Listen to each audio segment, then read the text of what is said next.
नमस्कार, India voice पर स्वागत है आपका। मैं हूं आपके साथ प्रियंका मिश्रा। झारखंड के मुख्यमंत्री हेमंत सोरेन को ईडी के छठे समन के बाद भी पेश न होने के बाद अब ईडी विकल्पों पर विचार कर रही है, जिसके बाद माना जा रहा है कि सीएम हेमंत सोरेन को वारंट से लेकर गिरफ्तारी पर भी प्लान ऑफ एक्शन जारी है। अब देखना यह है कि लंबे समय से समन पर कार्रवाई को लेकर चल रहे इस लुका छुपी के खेल में ईडी का अगला कदम क्या होता है। कुल मिलाकर इस आखिरी समन के बाद अब ईडी अगले कदम की तैयारी में है, जिसके बाद झारखंड के सियासी मैदान में भूचाल आना तय है। तो आज ईडी के अगले कदम पर होगी चर्चा, लेकिन उससे पहले देखिए एक रिपोर्ट। क्या हेमंत सोरेन की बढ़ने वाली है मुश्किलें?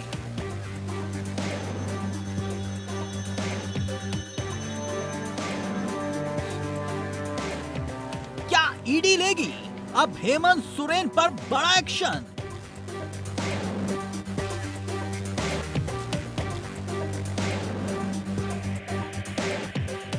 छह बार सम्मन को ठुकराने के बाद अब कानून का चलेगा हंटर।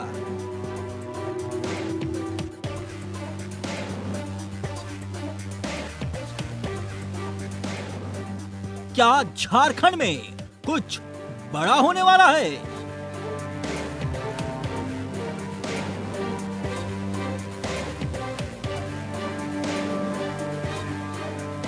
साल 1993 में एक फिल्म आई थी, नाम था दामिनी।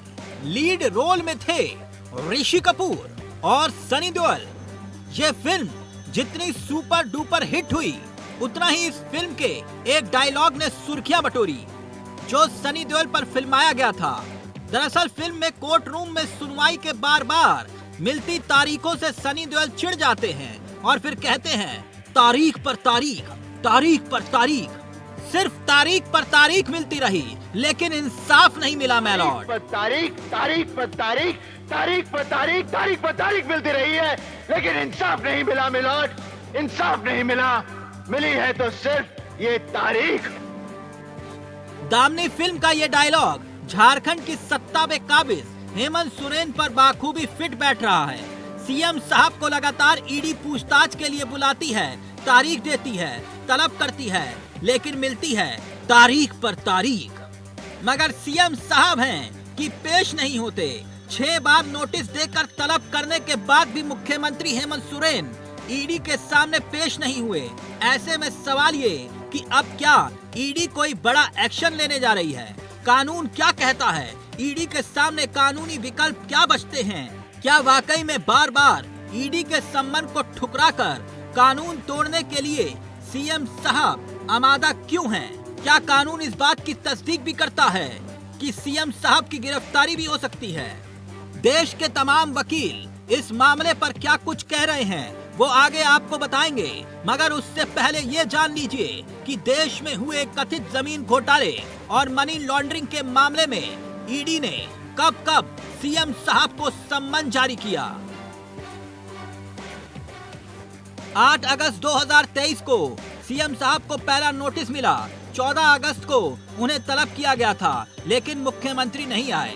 फिर ईडी ने 19 अगस्त 2023 को दूसरा नोटिस भेजा और 24 अगस्त को पेश होने के लिए कहा, लेकिन इस बार भी सीएम साहब ईडी के हाथ नहीं आए। ईडी ने 1 सितंबर 2023 को तीसरा सम्मन जारी किया और 9 सितंबर को उन्हें आने के लिए कहा, लेकिन फिर भी वही हुआ जो होता आया। सीएम साहब इस बार भी नहीं पहुंचे। इसके बाद अगली तारीख पड़ी 9 सितंबर। ईडी ने नोटिस जारी करते हुए 17 सितंबर को तलब किया, लेकिन फिर से वही हुआ, सीएम साहब नहीं आए। 5वां नोटिस 26 सितंबर को जारी हुआ और 4 अक्टूबर को सीएम साहब को पेश होने के लिए कहा गया, लेकिन सीएम साहब नहीं पेश हुए। इसके बाद ईडी ने 11 दिसंबर को मुख्यमंत्री को छठा नोटिस भेजा और 12 दिसंबर को गुजारिश की तलब होने की, लेकिन मुख्यमंत्री ने कहा वो नहीं जाएंगे, जरूरी काम है। इस दौरान सीएम हेमंत सोरेन ईडी के सामने हाजिर होने पर रोक लगाने के लिए हाई कोर्ट से लेकर सुप्रीम कोर्ट की चौखट तक पहुंचे, लेकिन हर जगह उनको निराशा ही हाथ लगी। हाई कोर्ट से लेकर सुप्रीम कोर्ट तक सभी ने उनको ईडी के सामने पेश होने के लिए कहा। बावजूद इसके वो सम्मन जारी होने पर पेश नहीं हुए। अब बात कर लेते हैं कि आखिर ईडी इस मामले में क्या कुछ कदम उठा सकती है।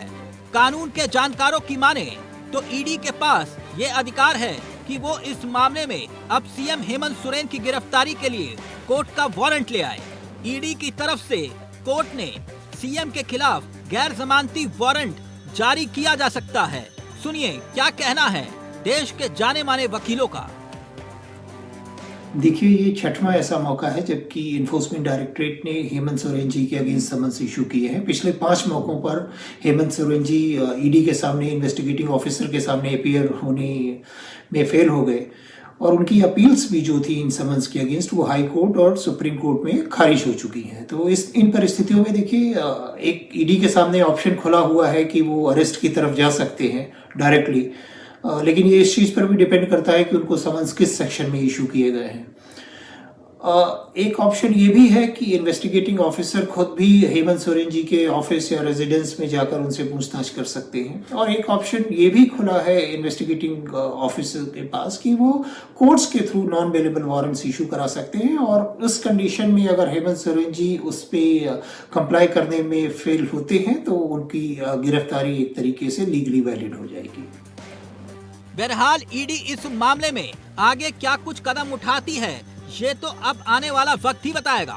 लेकिन एक बात तो साफ है कि जितनी बार सीएम ने ईडी के नोटिस का उल्लंघन किया उससे उनकी मुश्किलें अब कानूनी लिहाज से बढ़ना लगभग तय है। Bureau report, India voice, Ranchi.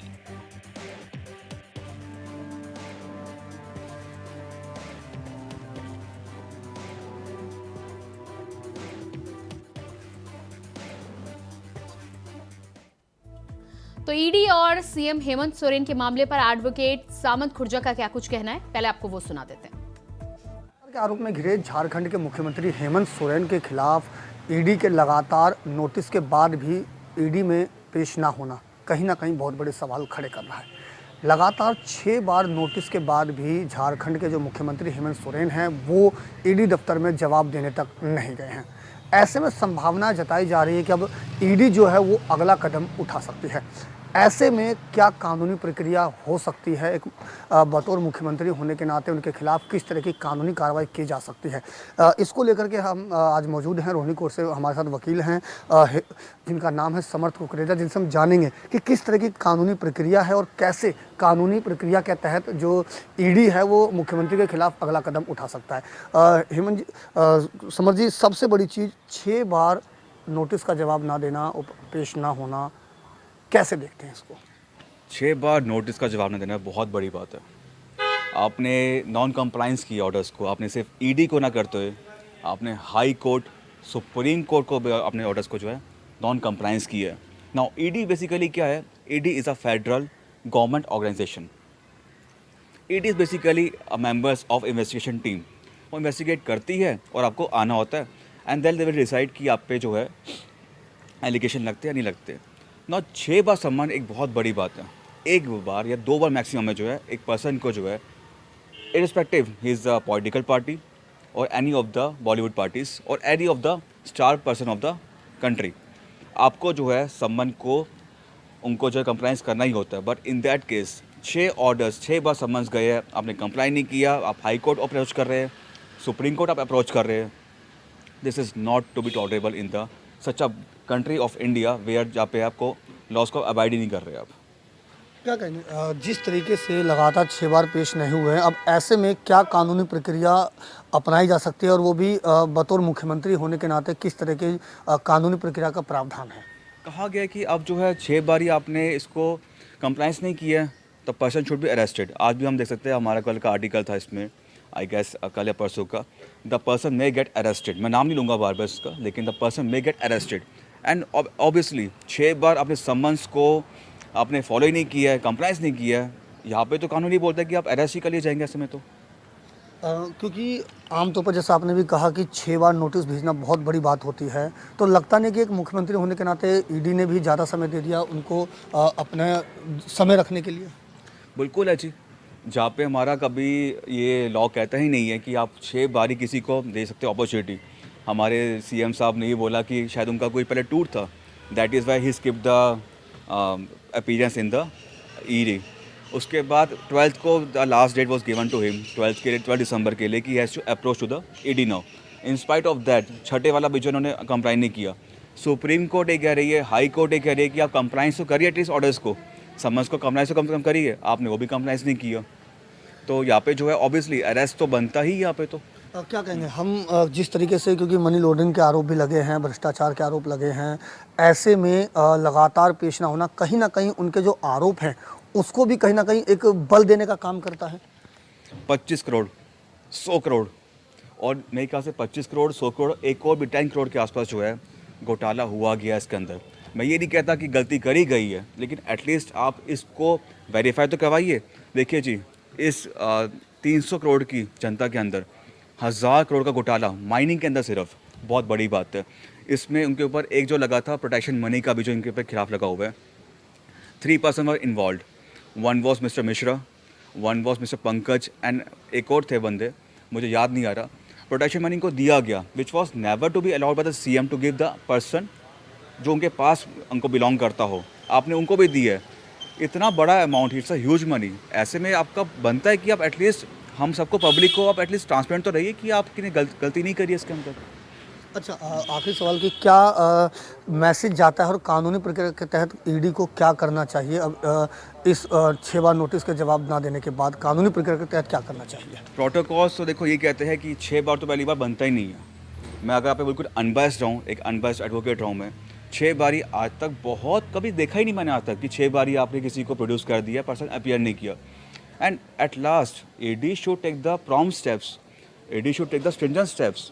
The whosoever is not appearing after giving the opportunity, the person at last should be arrested only. तो ये थे हमारे साथ समर्थ कुकरेजा, जिन्होंने बताया काफ़ी लंबे समय से कानून के वकील हैं और प्रैक्टिस भी कर रहे हैं। ऐसे में लगातार 6 बार ईडी के समन को लगातार जिस तरीके से गंभीरता से नहीं लिया गया, तो ऐसे में ईडी के पास क्या कानूनी प्रावधान है, क्या कर सकती है, इस बाबत जानकारी दी और कहीं ना कहीं एक गंभीर विषय भी बताया। Ajit Kumar, India voice, Delhi. तो जिस तरह से मुख्यमंत्री हेमंत सोरेन को छठी बार समन देने के बाद भी पेश नहीं हुए हैं, उस पर अब चर्चा ये उठ रही है कि आखिर ईडी का अगला कदम क्या कुछ होगा। आज इसी पर हम चर्चा करेंगे। हमारे साथ अशोक बड़ाई जी, प्रवक्ता भारतीय जनता पार्टी से जुड़ चुके हैं, बहुत स्वागत है आपका। इसके अलावा फिरोज खान जी, नेता कांग्रेस से हमारे साथ हैं, आपका भी बहुत बहुत स्वागत है। प्रमोद कुमार जी, एडवोकेट, हमारे साथ जुड़ चुके हैं, आपका भी बहुत बहुत स्वागत है। और समर्थ कुकरेजा जी, दिल्ली हाईकोर्ट के वकील, हमारे साथ जुड़ चुके हैं, आपका भी बहुत बहुत स्वागत है। तो जिस तरह से समर्थ जी, आपसे पहले ही अजीत जी ने बातचीत की, हमने वो बातचीत सुनी कि आपका यहाँ पर साफ कहना था कि 6 बार तो समन किसी को दिया ही नहीं जाता है, और यहाँ पर 6 बार समन देने के बाद भी जब मुख्यमंत्री हेमंत सोरेन पेश नहीं हुए हैं तो सबसे पहला स्टेप तो यही होता है कि अरेस्ट किया जाएगा। इस पूरे मामले में ईडी अभी भी विचार विमर्श कर रही है और तमाम जो ऑप्शंस हैं उन ऑप्शंस पर गौर कर रही है कि क्या कुछ किया जा सकता है। तो क्या लगता है आपको कि क्या फैसला ईडी का आ सकता है? क्या क्या अभी ऑप्शंस बचते हैं ईडी के पास? सुप्रीम कोर्ट, हाई कोर्ट ये कहती है कि बेसिकली जो ईडी ने किया दैट इज अनवारंटेड। ये एक basically it's like a request कि आप join the investigation team, but in spite of receiving so many of notices, 6 notices, the person is not appearing. In that case, the unwarrant should be converted into warrant. And obviously, जैसा कि मैंने बोला कि 6 बार receive करने के बाद भी you are not obliging the orders of the ED. Now this unwarrant should be converted into the warrants of arrest. So arrest is the last remedy which is available to the law now. ठीक है, प्रमोद जी भी हमारे साथ बने हुए हैं। प्रमोद जी, समर्थ जी ने जो बात कही है उससे आप कितना सहमत है? क्या और कोई भी ऑप्शन है ईडी के पास? देखिए मैडम, ये जो ईडी ने जो अपना काम किया है वो संवैधानिक और कानूनी, जो भारत के कानून है उसके अंतर्गत किया है। देखिए, हमारे जो क्रिमिनल प्रोसीजर कोड है इसमें सेक्शन 61 ये कहता है कि form of summon, process to compel appearance, किस तरह से किसी को अपीयरेंस करने के लिए क्या क्या कदम उठा सकते हैं, उसके लिए सबसे पहला स्टेप होता है सम्मन का।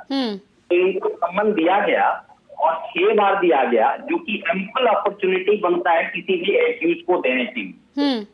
दूसरी बात है कि यदि ये सम्मन पे भी नहीं आते हैं तो अंडर सेक्शन 70 जो form of warrant of arrest and duration ये है, जो अंडर सेक्शन 70 सीआरपीसी कहता है, उसके अंतर्गत इनको वारंट ऑफ अरेस्ट मिल जाएगा।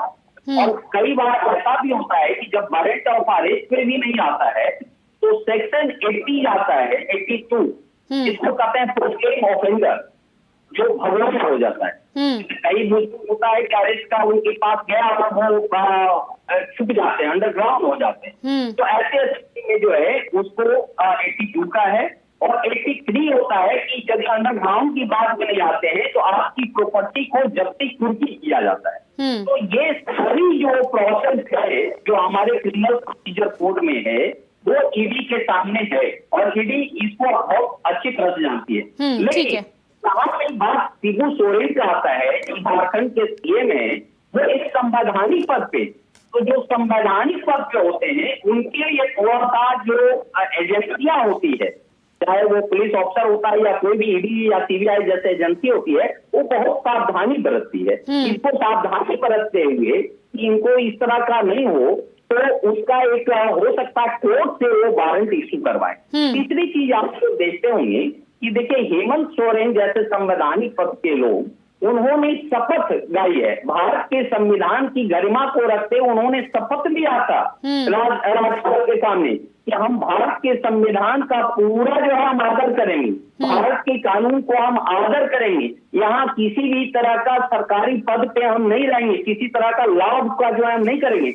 इन्होंने इस केस में जो जमीन घोटाला हुआ है, कई ऐसे जो खनन है, खनन वो अपने नाम से लिए थे और उसका पूरा का पूरा प्रॉफिट लिए हैं। तो एक लॉ जो है पीएमएलए के अलग जो prevention of money laundering act in पे जो लगा है, इसके जो दिगर भी है, इन्होंने एक प्रॉफिट अपने सीएम के पद पर लेते हुए एक तरह का बिजनेस किए हुए हैं और खनन अपने नाम से लिए हैं, अपनी बाइक के नाम से लिए हैं।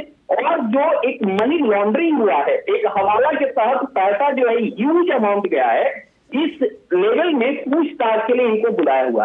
देखिए इन्होंने अभी माननीय उच्च न्यायालय और माननीय सर्वोच्च न्यायालय दोनों का दरवाजा खटखटा चुके थे कि हमको समन को जो है नहीं करवाया जाए, दोनों कोर्टों ने एक तरह से मना कर दिया। जी ठीक है। का ये बेसिक स्ट्रक्चर होता है कि आपको बुलाया जाता है, तो इनको किसी भी न्यायालय से कोई जो है वो रिलीफ नहीं मिला।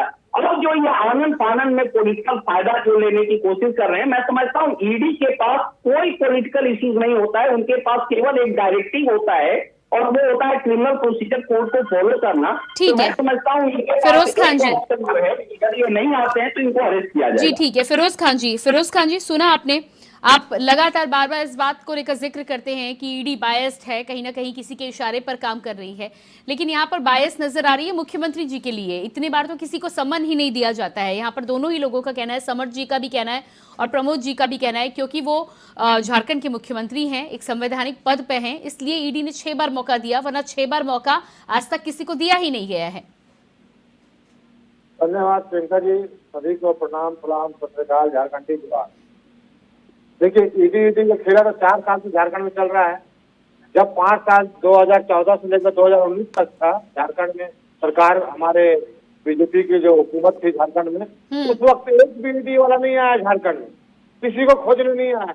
लेकिन ऐसा क्या जरूरत आन पड़ा 2019 के बाद, दे दनादन ईडी आईटी ईडी, अब आईटी भी आ गया।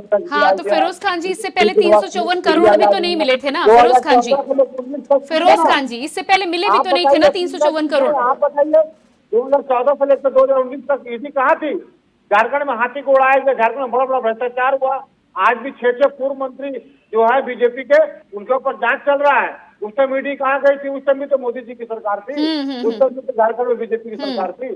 देखिए एक आदमी काजा लेगा वो सुरमा लगाने से नहीं चलेगा। नहीं, 354 करोड़ तो इनकम टैक्स की रेट में आए हैं ना, अब आप उसको भी आरोप लगाना कह दीजिए कि वो भी किसी ने भेजा है। अशोक बढ़ाई जी, उसमें तो धीरज साहू जी ने कहा है। अशोक बढ़ाई जी जवाब दीजिएगा, इनका क्या? कंपनी का पैसा है। फिरोज खान जी का कहना है कि 18 से पहले क्यों नहीं आई ईडी?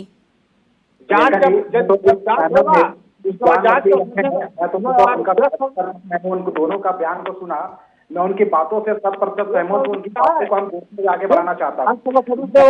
कांग्रेस को, अरे भारतीय जनता पार्टी के पास कोई काम नहीं बचा है। ईडी क्षेत्र अब राजस्थान में मध्य प्रदेश खत्म हो गया, छत्तीसगढ़ में भ्रष्टाचार खत्म हो गया, तीनों स्टेट में भ्रष्टाचार खत्म हो गया। वो ईडी का कोई खेल नहीं मिलता। आपका महाराष्ट्र में ईडी खत्म हो गई, आप सुने? सरकार बनने के बाद एक ईडी का जो मामला है उसको ऊपर क्या होगा? छगन भुजबल को, अजित पवार के ऊपर तो कोई नहीं किया। इनकम टैक्स जहाँ पर सरकार बीजेपी की रहेगी वहाँ सब ईमानदार है, चाहे कोई भी है, कोई भी बड़ा ईमानदार, गरीब भी ईमानदार, जहाँ पर नहीं, फिरोज खान जी, हाँ फिरोज खान जी, तमाम जांच की आप बात कर रहे हैं। हाँ अशोक जी, मैं हेमंत सोरेन ईश्वर की शपथ लेता हूँ, सत्य निष्ठा से प्रतिज्ञान करता हूँ कि विधि द्वारा स्थापित भारत के संविधान के प्रति सब शपथ लेता है। रघुवंश राज जी शपथ दिए 2014 से 19 तक में वो शपथ कहा गया, बाबूराव पांडे जी शपथ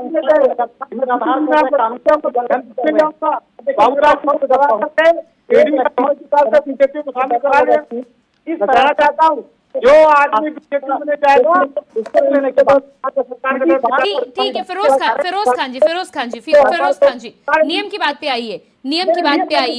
झारखंड, अशोक बड़ाई जी मुझे 1 मिनट दीजिए, मुझे 10 सेकंड दीजिएगा। फिरोज खान जी, आप कह रहे थे कि 18 से पहले ईडी और इनकम टैक्स क्यों नहीं आया? आपकी सरकार भी तो अभी बीजेपी के नेताओं पर कार्रवाई करवा रही है ना। यदि आपको कुछ मिलता है तो आप मांग भी कीजिए, बुलाइए, और उसके बाद नहीं आएगा तो हम उनसे भी सवाल पूछेंगे। अब ईडी उनको जो पूर्व मंत्री रहा है सब भ्रष्टाचारी लोग, ईडी उसको ट्रच नहीं करता है, ईडी उसको नोटिस नहीं देता। हमें सरकार ने जांच बैठाया, जांच में वो लोग चल रहा है और बीजेपी का पेट में दर्द हो रहा है। झारखंड में देखो, नहीं ठीक है, आपका अभी तक ये कहना था कि मुख्यमंत्री को बार बार नोटिस दिया जा रहा है, मुख्यमंत्री नहीं पेश हो रहे हैं तो ईडी अपनी कार्रवाई करे। अब ईडी कार्रवाई करने वाली है, इस पर आपका क्या कहना है? अगर ईडी की कल को कार्रवाई होती है, गिरफ्तारी होती है, हेमंत सोरेन को चूहा का बच्चा नहीं है कि बिल में घुस गया है। हेमंत सोरेन को बोले अपने में हम शेर के बच्चा है, झारखंड का बच्चा, आदिवासी का बच्चा है, गिरफ्तार कर लो उनको, उनके घर रांची में ही है। कौन मना कर रहा है? नहीं, अब तो ईडी के पास विकल्प है। अगर ईडी के पास विकल्प है और ईडी को जरूरत पड़ेगी तो जाहिर सी बात है गिरफ्तारी होगी। लेकिन नियम कानून का पालन करने का जो काम होता है उसका उदाहरण तो मुख्यमंत्री जी ने पेश कर दिया ना कि 6 बार समन के बाद पेश नहीं। अशोक बड़ाई जी, प्रियंका जी, मैं तो स्पष्ट बोलता हूं कि जिस दिन माननीय मुख्यमंत्री हेमंत सोरेन जी ने आप गोपनीयता की शपथ ली, वो संविधान के प्रति आस्था और उनको सम्मान करते हुए उन्होंने शपथ लिया था कि मैं विधि द्वारा जो भी रहेगा उनका मैं अनुपालन कर अक्षरशः अनुपालन करूंगा। आज बताइए, इसी संविधान के दायरे में रखकर, छठवीं समन जारी की है। मेरे विद्वान वकील यहाँ बैठे हुए वो बोल रहे थे कोर्ट गए, सुप्रीम कोर्ट गए, हाईकोर्ट ने बोला कि भ्रष्टाचार खत्म हो गया। मंत्री आपकी तरफ में डूबे हुए, उसके पास मोटरसाइकिल नहीं था, दोनों को गाड़ी सब रखा हुआ है अपना चलने के लिए। कहाँ से पैसा है? 2 करोड़ जनता का पैसा है, वो पता है कि नहीं आपको? देना होगा। आज आपकी सरकार आपके पक्ष में है, ईडी आपका अधीन काम करती है, सब लोग चौड़ा करके वो जाता है, फिरोज खान जी, अभी आपका कहना था, फिरोज खान जी सुन लीजिए। अरे फिरोज खान जी सुन तो लीजिए। फिरोज खान जी, अभी आपका कहना था कि मुख्यमंत्री हेमंत सोरेन जी कोई बिल में तो छिपे नहीं हुए हैं। लगातार बार बार जब सुप्रीम कोर्ट भी कह रहा है, हाई कोर्ट भी कह रहा है, तमाम वकील भी यहाँ पर यही सलाह दे रहे हैं और मुझे पूरी उम्मीद है कि मुख्यमंत्री के सलाहकार भी कहीं ना कहीं यही सलाह दे रहे होंगे, तो आपको समन पर पेश होकर अपनी सफाई रखने में दिक्कत क्या है? जब आप खुद कह रहे हैं कि वो कोई छुपे हुए तो नहीं है, तो फिर ये लुका छुपी का खेल क्यों? प्रियंका जी, शेर का बच्चा है तो शेर तो काफी चौड़ा करके जाएगा ना। सबूत नहीं है, गिरफ्तार कर लेते, सबूत ही नहीं है के पास, नोटिस दे रहा है, परेशान करना, काम कर रहे हैं। 350 करोड़ का 400 करोड़ का नगद राशि सर्वे कराया है ताकि यहाँ मिलता है, सर्वे है और सर्वे में 14 आपके नहीं। और अगर आपको इस बात का डर था कि कहीं ईडी के सामने पेश होने पर गिरफ्तारी हो जाए, तो गिरफ्तारी तो अब भी होगी। 6 बार पेश नहीं होने के बाद यदि ईडी के पास विकल्प है और ईडी करना चाहेगी तो गिरफ्तारी तो अब भी हो सकती है ना। तो बोल रहे हैं आप गिरफ्तार कर लो उनको, कहाँ मना कर रहे हैं? हाँ, लेकिन उससे आपको मौका मिलेगा, आपका सियासी मैदान खड़ा होगा, आपको सहानुभूति मिलेगी। अशोक जी। प्रियंका जी देखिए, अभी तो आपने मेरे विद्वान वकील ने यहाँ कहा हेमंत सोरेन जी अपने पद का दुरुपयोग करते हुए अपने और अपने परिवार के नाम पे माइंस और जो उद्योग से संबंधित जो जमीन का पट्टा अपने नाम पे अपनी पत्नी और साली के नाम पे कराया, अपने नाम पे माइनिंग लीज कराया। देखिए अपने विद्वान वकील अभी कह रहे थे prevention of money laundering act उनके ऊपर लागू होता है। अरे आपके पास खान मंत्रालय है, आपके पास वन मंत्रालय है, आप वन का भी क्लियरेंस करा लिए और आप माइंस का भी क्लियरेंस करा लिए। आप खुद माइन मंत्री है और अपने आप को आवेदन देकर वन का आवेदन देकर क्लियरेंस कराकर। ठीक है, मैं समर जी के पास आती हूँ। समर जी इस पूरे समर जी के पास आती हूँ। अशोक जी आपके पास आती हूँ मैं। समर जी से सवाल है मेरा। समर जी, इस पूरे मामले में जिस तरह से 6 बार के बाद में पेश नहीं हुए, जाहिर सी बात है कि मुख्यमंत्री के पास ना सलाहकार की कमी है, ना सही राय देने वाले वकीलों की कमी है। तो क्या कहीं ना कहीं ये पूरा जो मामला है सहानुभूति के लिए खेला जाता है कि गिरफ्तारी तो एंड ऑफ द डे होनी ही है, नियम के थ्रू होगी जब जरूरत पड़ेगी, लेकिन उससे क्या होगा कि तमाम जो जनता है, जनता के पास पूरी टेक्निकल इंफॉर्मेशन हमेशा होती नहीं है, तो सहानुभूति तो जाहिर सी बात है कि मिलेगी। टेक्निकलिटी ये बोलते हैं कि section 50 section 60 as per ED act ये बोलता है कि और this is what the ED said to the Supreme Court High Court कि हमारे पास पावर आती है, बट उससे पहले पावर ये है कि जो हमने नोटिस भेजे है उस पर उनको आना ही है, अपीयर करने चाहिए उनको। हाई कोर्ट सुप्रीम कोर्ट ने भी कहा कि आप हमारे पास मत आइए, पहले ऑर्डर्स ऑफ कंप्लायंस करिए ईडी के, पर उनको भी कंप्लाई नहीं किया आपने। तो दैट ये तो कहीं ना कहीं है कि सीएम को जो है थोड़ा सा क्या दिख रहा है हमारे को, सोची समझी रणनीति के तहत किया जा रहा है। इसके लिए मैं कोई कमेंट नहीं करूंगा, लेकिन मेरे हिसाब से जो है क्योंकि सबके लिए कानून सेम ही है, अभी सर ने भी कहा था कि उन्होंने ऑथ लिया था नहीं, क्योंकि बाय द लॉ समन पर पेश ना होने का कोई फायदा होता नजर नहीं आ रहा। क्या कोई फायदा होता नजर आता है?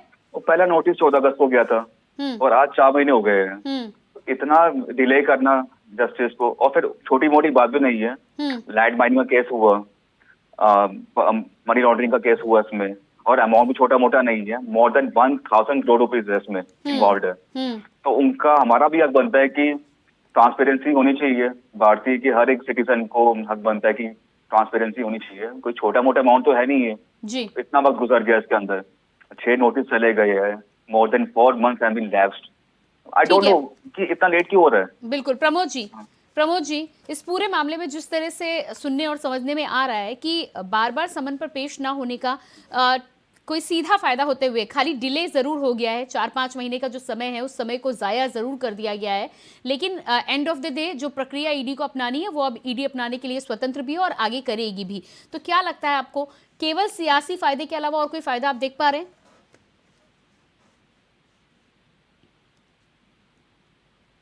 प्रभु जी, अपने फोन के अनम्यूट बटन को आप चेक करिएगा एक बार। जी। तो उन्होंने जो भी काम किए हैं वो अपने फायदे के लिए किए थे। या मैं पूछता हूँ कि जिस समय हवाला का या जो पैसे का जो लेन देन किए हैं वो भी तो वो फायदे समझ के कर रहे होंगे, उनके सारे सलाहकार ये फायदे के लिए बोल रहे होंगे, तो उनको सारे कंसिक्वेंसेस पता हुआ है। लेकिन आज क्या हो गया है मैडम कि एक नशा जैसा हो गया कि जैसे ही आप पद पे आते हैं तो उनको एक पैसे का नशा आ जाता है, धूप हो जाता है, वो दौड़ लग जाता है, उसमें लाखों करोड़ रुपया लोग कमा कर करके विदेशों में स्टाइपेंड करते हैं पैसे को। आप चले जाइए, आप देखेंगे स्विट्जरलैंड में जैसे वो लगा हुआ था पैसे का, आज भी कमी नहीं है, आज भी पैसे। लेकिन ये सरकार जो है थोड़ा गंभीर हुआ है।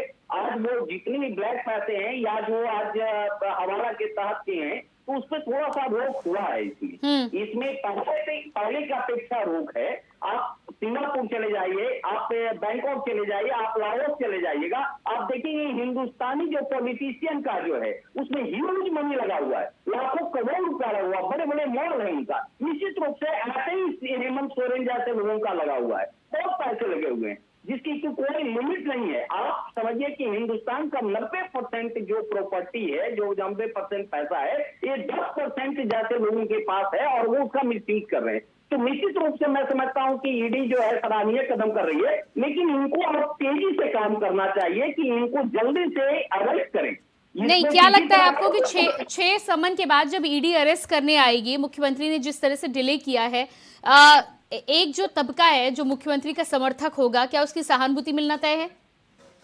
देखिए, कोई सहानुभूति वगैरह नहीं मिलता है। ये लालू यादव से बड़े नेता नहीं होंगे। याद कीजिए कि उसमें पूरे यादवों का झुंड पड़ा हुआ था और उन्होंने अरेस्ट होने से मना कर दिया था, अपने पुलिस को पैदल में खड़ा कर दिया था। तो ऐसी स्थिति में आ गई थी कि वहां सेना तैनात थी, ये इनको अरेस्ट करने के लिए। जब इनको ऐसा भावुक हो गया कि अब सेना और उसमें क्रैश होगा, तब जाकर के इन्होंने राबड़ी देवी को हैंड ओवर करके सरेंडर किए।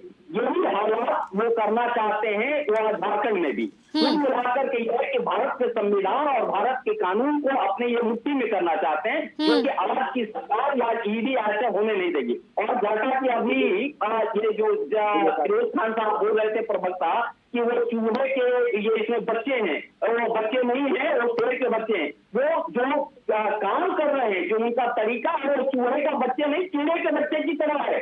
जिस तरह से जो है वो अपने कीड़े में नाली में घुसे हुए हैं, ईडी नाली से उनको निकालेगी और इनको दबोचेगी और इनसे पैसा वसूल करेगी। यह कानून, भारत का कानून इतनी कमजोर नहीं है।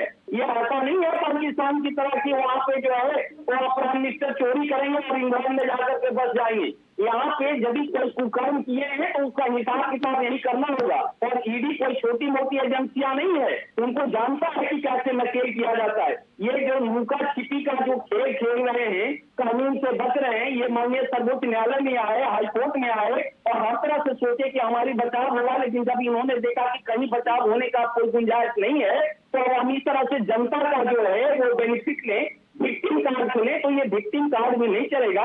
तो ईडी जल्दी ही इनको वारंट ऑफ अरेस्ट करने के लिए जाएगी, या तो कोर्ट से लेकर के आएगी या खुद जाकर के इनको अरेस्ट करके ले आएगी। तो ताकत का इस्तेमाल वो करेंगे, चीफ मिनिस्टर ये सोचेंगे झारखंड पुलिस जो है उनको मदद करे। तो मैं नहीं समझता हूँ कि चूंकि इनसे ऊपर कोई है, और सरकार बहुत मजबूत है, बहुत मजबूत है। मैं बार बार कह रहा हूँ कि इनको जानती है अच्छी तरह से नकेल करके। इन्होंने जो गरीबों का पैसा, जो खून पसीने की कमाई का पैसा, वहाँ के जो गरीब आदिवासी भाइयों का जो खनन का पैसा है, जो इन्होंने अपने नाम से किया है, अपनी बीवी के नाम से किया, अपने परिवार वालों के नाम से किया है। फिरोज खान जी, जवाब दीजिएगा। कानून से ऊपर कोई है नहीं जो मानने की कोशिश की जा रही है। कानून से ऊपर कोई नहीं है। नहीं, बिल्कुल कानून से ऊपर कोई नहीं है। हम लोग हाई कोर्ट, सुप्रीम कोर्ट, निचली अदालत सबका सम्मान करते हैं। लेकिन मेरा कहना है कि लेकिन लगता नहीं है ना, ऐसा लगता नहीं है। प्रियंका जी, समय का इंतजार कीजिए, सब लगेगा, ऐसा बात नहीं है। हमारे तमाम, देखिए, बीजेपी तो साबित कर दी है कि भाई जो स्टेट में बीजेपी का हुकूमत रहेगा वहां पर कोई ईडी नहीं, कोई आरटीआई, कोई सीबीआई नहीं। यहाँ पर अब देखिए महाराष्ट्र में कितना ईडी खेला हो रहा था। जब से महाराष्ट्र सरकार बनी है बीजेपी की, तब सब खत्म। लेकिन राजस्थान में कितना ईडी छापा पड़ रहा था चुनाव से पहले, मध्य प्रदेश में कितना छापा पड़ रहा था, छत्तीसगढ़ में कितना छापा पड़ रहा था। अब वो सब कहाँ चलेंगे, सब छापा सब, बताइए आप। नहीं, अभी तो उसका तो अशोक जी जवाब दीजिएगा आप। लेकिन अभी तो 1 हफ्ता हुए हैं ना सीधे बने हुए। अभी आप ऐसे कैसे कह सकते हैं कि सारे केसेस बंद हो गए? महाराष्ट्र में 1 साल हो गए ना। महाराष्ट्र में 1 साल के अंदर किसी भी ईडी ने छापा मारा है क्या किसी के यहाँ? छगन भुजबल के यहाँ, अजीत पवार के यहाँ। छगन मुझे 2-2 साल रह कर जेल में है। सब डर से लोग बीजेपी में चले गए हैं, कांग्रेस को, एनसीपी को तोड़ करके। और शिवसेना को तोड़ा क्या, किस लिए? शिवसेना अच्छा काम कर रही थी। यहाँ भी झारखंड को तोड़ने की कोशिश कर, लेकिन झारखंड के विधायक ईमानदार है, कांग्रेस के विधायक ईमानदार है, बिक्री नहीं हो रहा है, इसलिए सरकार नहीं गिर पा रही है। ठीक है, मैं आपके पास आती हूँ। हमारे साथ समर्थ कुकरेजा जी जुड़े हुए थे, आपने अपना समय दिया। समर्थ जी, आपका बहुत बहुत धन्यवाद अपना समय हमारे साथ साझा करने के लिए और इतना महत्वपूर्ण ओपिनियन देने के लिए। तो समर्थ कुकरेजा जी हमारे साथ जुड़े हुए थे, बाकी मेहमान हमारे साथ बने हुए हैं। अशोक जी, मैं आपके पास आऊंगी। फिरोज जी का लगातार जिस तरह से कहना है कि कानून से बड़ा कोई नहीं है, लेकिन भाजपा शासित जो प्रदेश है वहां पर ये कार्रवाइयां क्यों नहीं नजर आती हैं? फिरोज जी तो उत्तर दे दिया ना, हम लोग डिबेट को उत्तर दे दिया कि कानून से बड़ा कोई नहीं है। तो फिर कानून का अच्छा सा पालन करना चाहिए इनके मुख्यमंत्री को। तो ये भागे भागे क्यों फिर पालन कर रहे हैं? प्रियंका जी, मैं तो आपके चैनल में डिबेट के माध्यम से थोड़ा फिरोज जी और इनके सरकार को थोड़ा आईना दिखाना चाहता हूँ कि एक सांसद, एक राज्यसभा सांसद जो झारखंड से आते हैं, उनके पास 400 करोड़ का नगद, नया नोट नगद उनके जगह से मिलता है। और ये लोग बार बार पानी पी पी के बोलते थे कि ईडी को लगा दिए हैं मोदी जी, ईडी को लगा दिए हैं अमित शाह जी परेशान करने के लिए।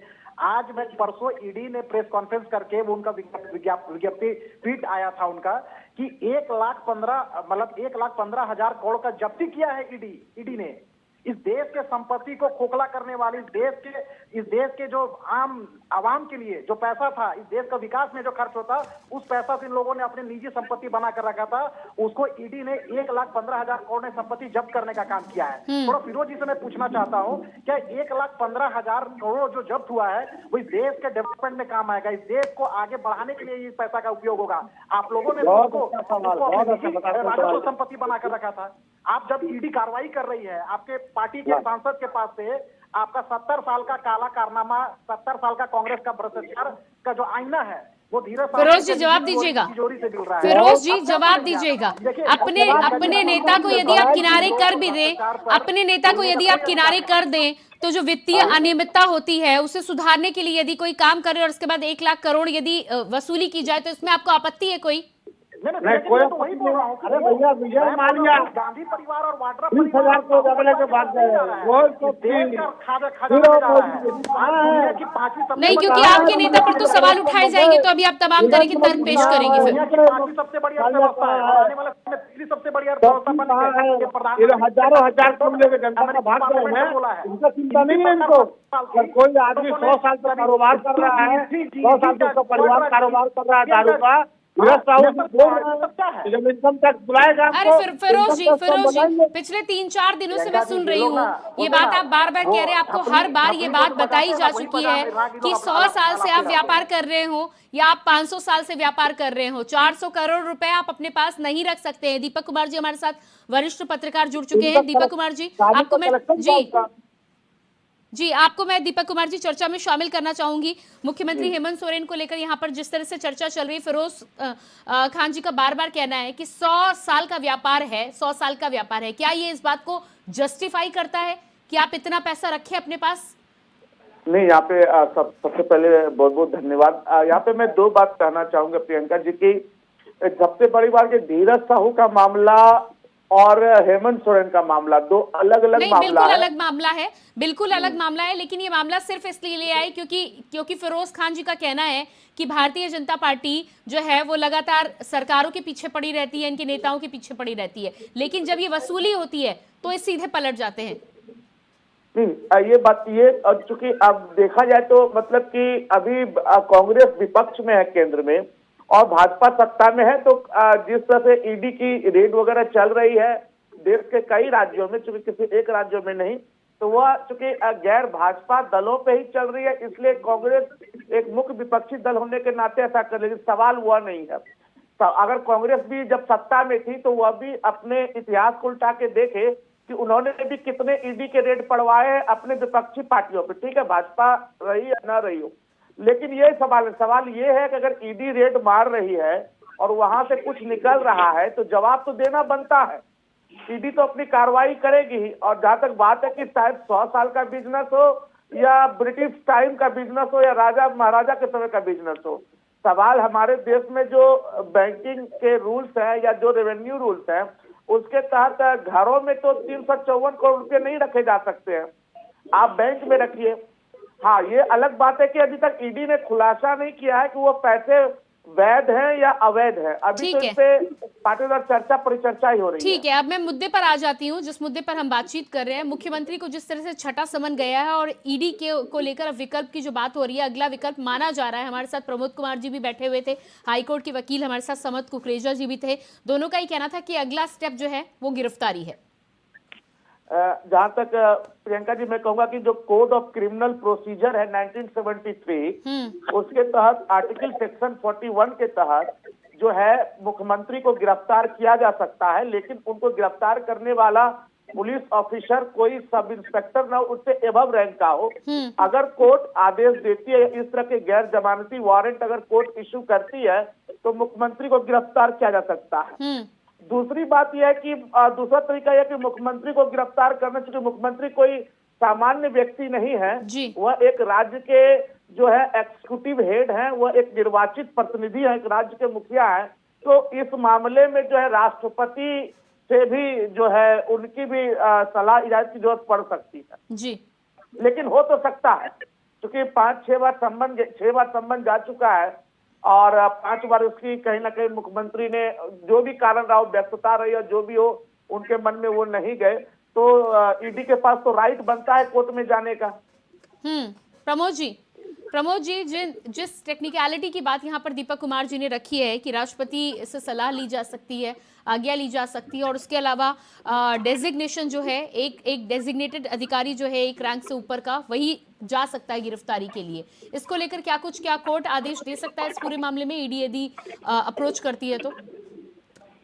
जी देखिए, दीपक जी जो है पार्शली सही बोले, इसमें राष्ट्रपति का रोल नहीं बनता है। माननीय राष्ट्रपति जो है छोटे छोटे मसले में नहीं पड़ेंगे, वहाँ के जो राज्यपाल हैं स्टेट का, ये सही है कि वो एग्जीक्यूटिव हेड हैं, तो इसलिए वहाँ का राज्यपाल हो सकता है इंटरफेयर करेंगे, और उसमें भी राज्यपाल को करने की जरूरत नहीं है।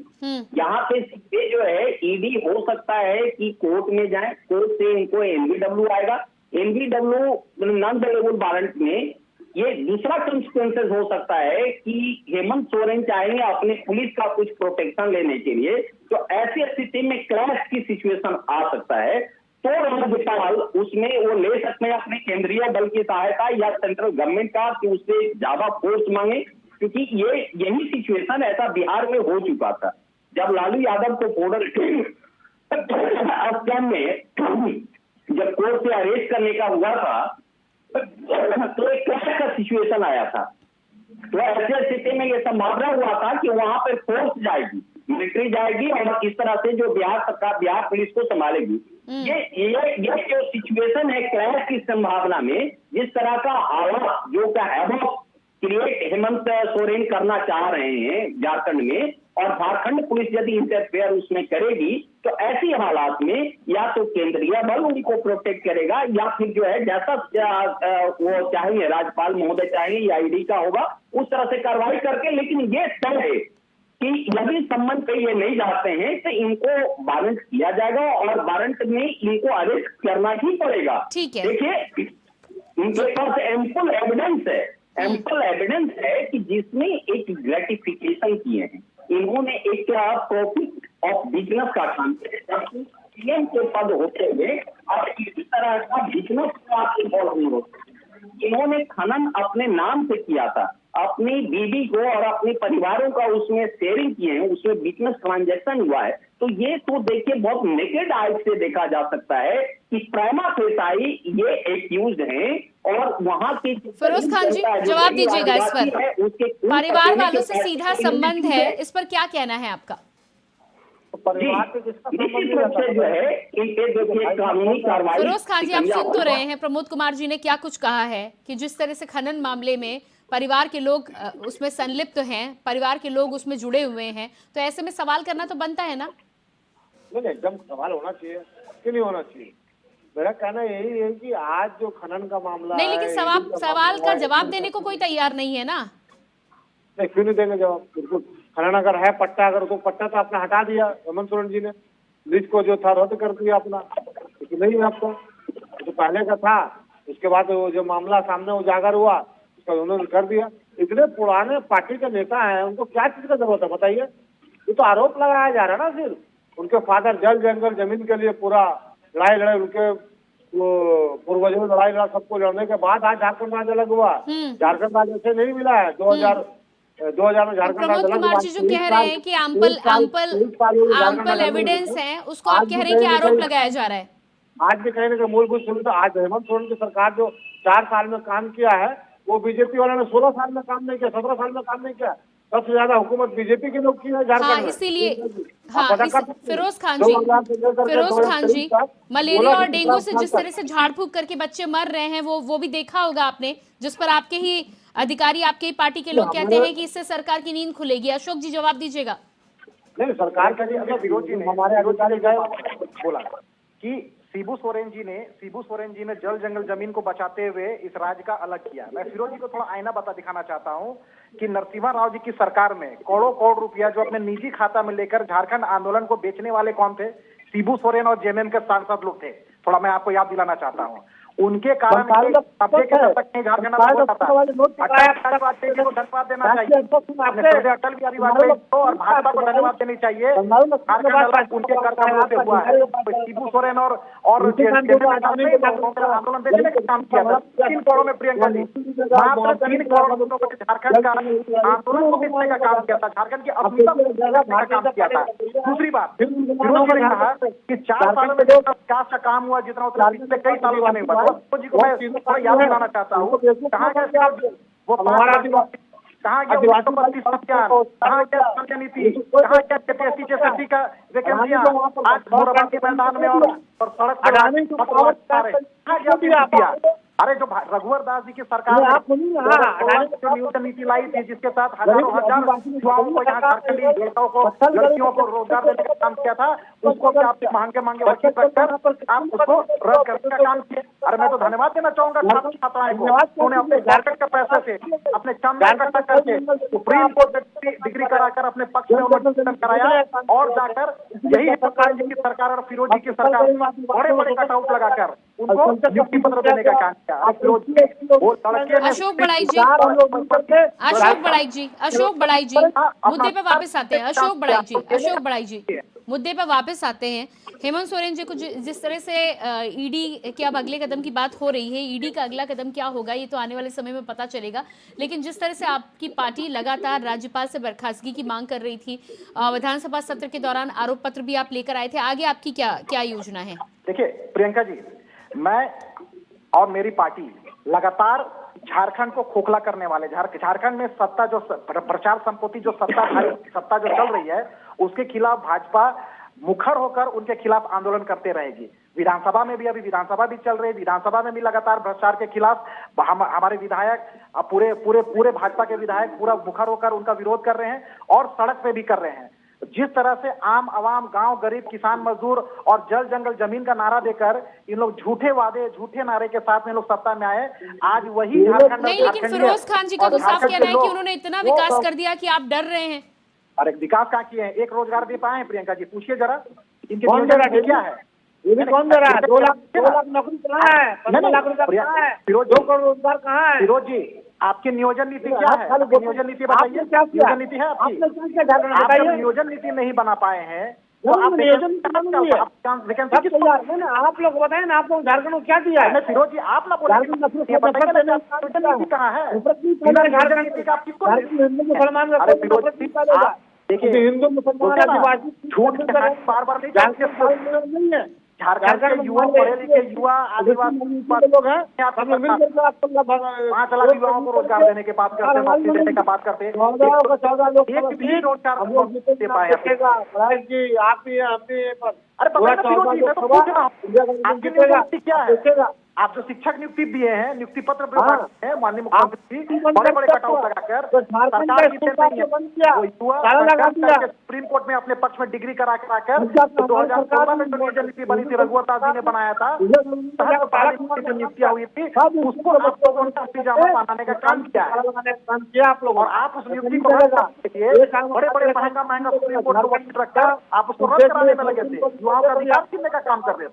नहीं चलेगा एकदम नहीं चल। ठीक है दीपक जी बार बार नहीं चढ़ती है। दीपक जी आपके पास देख रही है आप लोग। जी मैं ये कहना चाह रहा हूँ, अभी हमारे जो बीजेपी के हमारे भाई ने कहा झारखंड को खोखला करने की बात, तो शायद उनको ये बात जानकारी नहीं होगी कि 17 साल तक बीजेपी ने शासन किया। हेमंत सोरेन का शासन 2019 अगर झारखंड के खोखला करने की बात है तो 2019 से पहले झारखंड की स्थिति बहुत अच्छी, क्या भूख, बेरोजगारी, भ्रष्टाचार तब भी थी। दूसरी बात कि जहां तक जेपीएससी की उन्होंने चर्चा की तो बाबूलाल मरांडी जब मुख्यमंत्री बने थे बीजेपी से, और सेकंड जेपीएससी घोटाला आज तक नहीं निपट पाया, सेकंड जेपीएससी का अभी तक जांच चल रहा है, ये उनके रीजन में रहा, बीजेपी के रीजन में। डोमिसाइल के चक्रव्यूह में झारखंड को लाने वाला भाजपा, उनके मुख्यमंत्री बाबूलाल मरांडी जी। बाबूलाल मरांडी जी जब बीजेपी छोड़ करके जब जेबीएम बनाए, जल जंगल जमीन का नारा उन्होंने भी दिया। आज ठीक है बाबूलाल जी फिर वापस बीजेपी के अंदर आ गए हैं, तो जब हम झारखंड की अगर हम बात करें तो एक झारखंडी पत्रकार होने के नाते ये मेरा दर्द है कि जब झारखंड की विकास की बात कोई पार्टी करे तो निष्पक्षता के साथ करे। 5 साल में हेमंत सोरेन ने झारखंड को लूटा, तो राजनीतिक ये वक्तव्य है, लेकिन 17 साल बीजेपी ने भी शासन किया, उन्हें भी देखना चाहिए कि झारखंड को किस ऊंचाई तक ले गए और क्या हो रहा है। अशोक जी ठीक, जवाब दीजिएगा इसका। आप जब सवाल उठाते हैं, दूसरी बात, एक बात और भी है कि आप सरकार पर सवाल तो उठाते हैं, लेकिन 4 साल बाद नेता प्रतिपक्ष आप देने में सफल हो पाए हैं और पहली बार नेता प्रतिपक्ष सदन में सफल हुए हैं, पहुंचे हैं कार्रवाई के दौरान। तो जब आप मजबूत विपक्ष की बात करें, सवाल उठाने की बात करें, तो आपको नहीं लगता कि आपकी भी जिम्मेदारी बनती थी कि ये काम आपको पहले करना चाहिए था? प्रियंका जी, इस सरकार में जब जब भी लोगों ने आवाज उठाया है उसको देशद्रोह का मुकदमा दर्ज किया गया है। इससे पहले पूर्व के प्रदेश अध्यक्ष दीपक प्रकाश जी ने जब भ्रष्टाचार का आईना दिखाई सरकार को, उनके ऊपर दुमका में भ्रष्टाचार देशद्रोह का केस दर्ज कर दिया गया। बोल रहे नेता प्रतिपक्ष है, तो बाबूलाल मरांडी जी को तो हम लोग सर्वसम्मति से उनको विधायक दल का नेता बनाकर हम लोगों ने स्पीकर के पास भेजा था।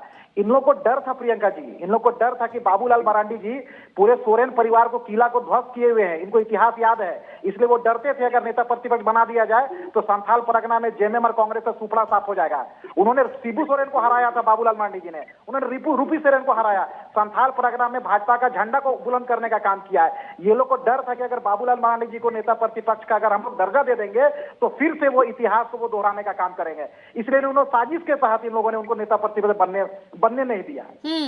ये है इसका कारण। ये 4 साल जो लेट हुआ वो उनके कारण से लेट हुआ, वो हमारे कारण नहीं। हमने तो विधायक दल का नेता बना कर दिया था। आपको नेता प्रतिपक्ष बनाना है, विपक्ष तो आप ही है ना, तो नेता प्रतिपक्ष आप बनाएंगे या कांग्रेस और जेवीएम के कहने पे आप बनाएंगे? स्पीकर किनका है मैडम?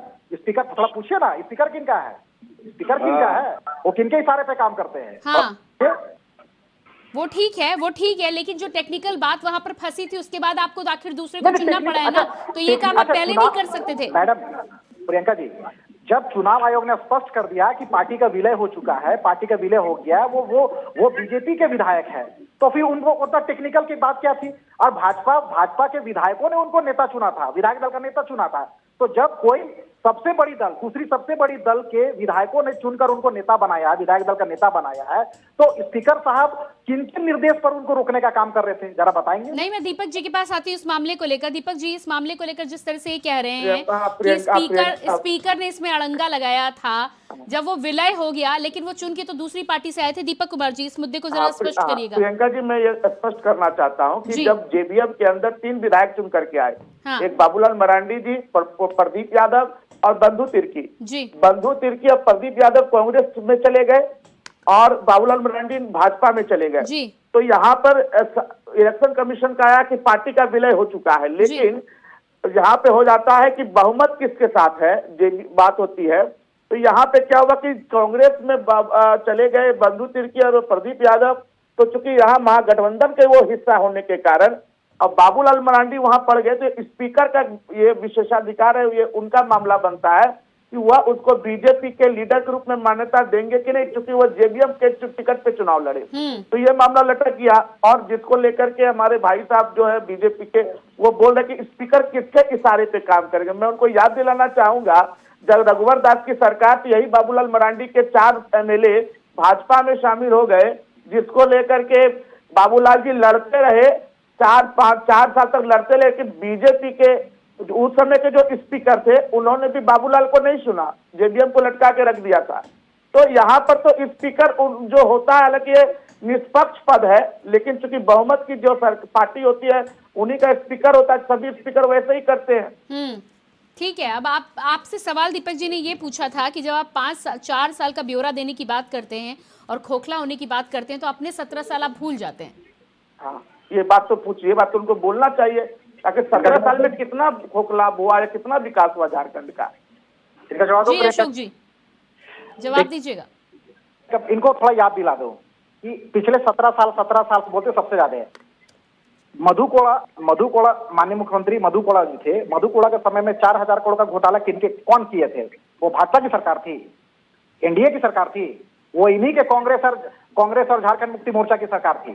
दोबारा जब हेमंत सोरेन जी जब अर्जुन मुंडा जी की सरकार को गिराकर सत्ता में आए, उस समय भी सिर्फ इसलिए आए कि उनको अपना, उनकी पार्टी को और उनके लोगों को अपने निजी राजस्व का किस तरह से गबन करना है, सरकारी संपत्ति को किस तरह से दोहन करना है, उसको लेकर आए। आपने क्या बोलकर अर्जुन मुंडा जी की सरकार को गिराया था? आप स्थानीय नीति लागू करेंगे इसलिए सरकार गिराए थे। आज स्थानीय नीति हुए 2 बार के मुख्यमंत्री है, आज वो 4 साल पूरा करके 5वां साल चल रहा है। पिछले 2-2.5 साल और 5वां, यानी आप 7-8 साल आप मुख्यमंत्री रहे और आप स्थानीय यहाँ घोषणा नहीं कर पाए, डिक्लेयर नहीं कर पाए। और आप बात करते, देखिए ये लोग क्या है ना प्रियंका जी, ये लोग सिर्फ राजनीति करते हैं। ना इनको झारखंडी से मतलब है, ना झारखंडियत से मतलब है, ना आदिवासियत से मतलब है, ना जल जंगल जमीन से मतलब है। ये लोग सब सरकार में आते हैं प्रियंका जी, मैं तो डंके के चोट में आपके चैनल में बोल रहा हूँ। जब तक सरकार आती है, मधु कोड़ा जी की सरकार आई, 4,000 करोड़ घोटाले लोग निकल के 4,000 करोड़ का संपत्ति निकल के सरकारी संपत्ति को। दूसरी बार सरकार में हेमंत सोरेन जी की विधायक पत्नी 1,000 करोड़ जल जंगल जमीन और खनिज संपदा को ये लोग क्या बात करेंगे? 17 साल कहाँ ले गए? जो 17 साल जल जंगल जमीन था उसको लोग बर्बाद करने का मधु कोड़ा में भी बोलिए, कांग्रेस में प्रवक्ता है ना, मधु कोड़ा के बारे में पूछिए ना। मधु कोड़ा जी उन्होंने 4,000 करोड़ किया, बैठा के रखे, जमा करके रखे। ठीक है, इस मुद्दे पर फिर कभी चर्चा करेंगे। फिरोज खान जी, जिस तरह से लगातार अब ये तय है कि ईडी अपनी कार्रवाई करेगी, लेकिन मुख्यमंत्री भी इमोशनल कार्ड लगातार खेलते हुए नजर आ रहे हैं।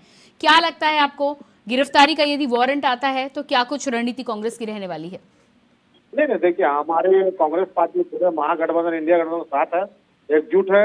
लाख कोशिश कर ले भारतीय जनता पार्टी के लोग, एक भी विधायक दिखेगा नहीं, एक भी विधायक टूटेगा नहीं, एक भी विधायक इनके पास जाएगा नहीं। लाख कोशिश कर ले सरकार को, हेमंत सोरेन को जेल भेज दे, चाहे पकड़ कर कहीं ले जाए, लेकिन सरकार गिरने नहीं है।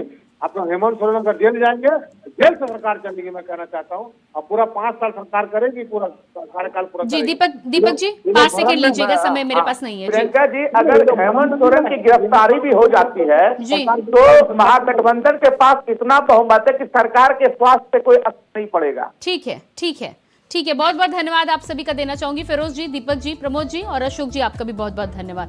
तो जिस तरह से मुख्यमंत्री हेमंत सोरेन और ईडी की लुका छुपी का खेल लगातार जारी है, सभी जानते हैं। छठे समन के बाद भी जिस तरह से मुख्यमंत्री पेश नहीं हुए, अब ईडी अगला कदम क्या लेगी, विकल्पों पर विचार विमर्श किया जा रहा है। लेकिन जहां तक तमाम एडवोकेट और वकीलों का कहना है कि छठे समन के बाद ईडी वारंट जारी कर सकती है और गिरफ्तारी भी कर सकती है। अब इस पूरे मामले में ईडी कोर्ट के सामने जाती है, कोर्ट क्या कुछ आदेश देती है, किस तरह से कार्रवाई को आगे बढ़ाया जाएगा, ये आने वाला समय ही बताएगा।